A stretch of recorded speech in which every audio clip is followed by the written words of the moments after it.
So a big thing in the EV industry is government targets, which skews things a bit. Just explain how that impacts you. Yeah, so what you're referencing there, Dougal, is the government ZEV mandate. So that mandates that 33% of all car sales this year must be electric, and that applies to all car brands in the UK. Those targets increase over time. So by 2030, that target will be 80% of all car sales, and by 2035, it's 100% of all car sales. So from our perspective as an EV player, that's quite easy, right? Because we're already 100% electric. But for other car brands that sell other fuel types, that's a bit more of a challenge.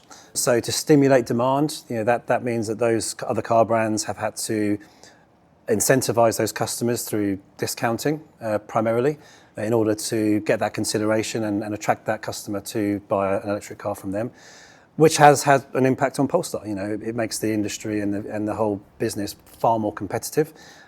Great for customers, because they get more choice and arguably a cheaper EV, for want of a better word.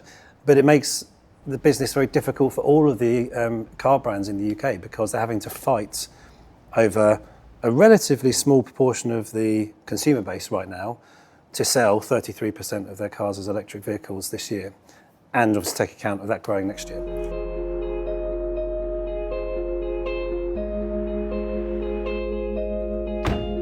One thing we definitely see now, even in my own street, is that there's a big take-up in EVs. A lot of it is the second-hand market. Battery life has got a lot better. Again, does that affect you as a premium brand?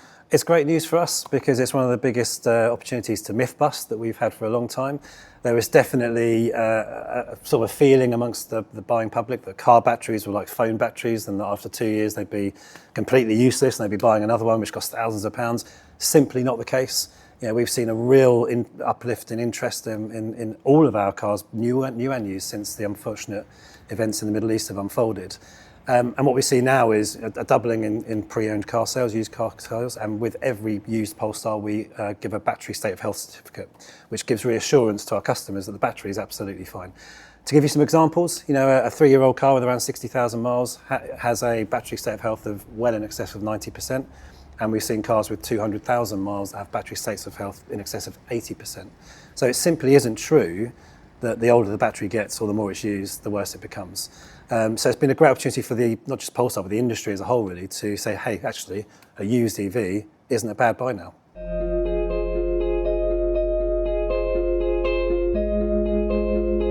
Another issue people have when they're thinking about switching to EV is the cost and I suppose practicalities of charging. What do you make of that?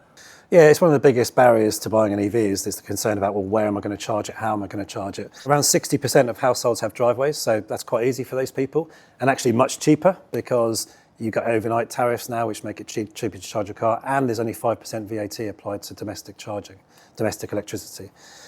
If you're one of the 40% of people that don't have a driveway, that's obviously a concern. Where am I going to charge my car? And well, obviously it's going to be in a public charging station somewhere.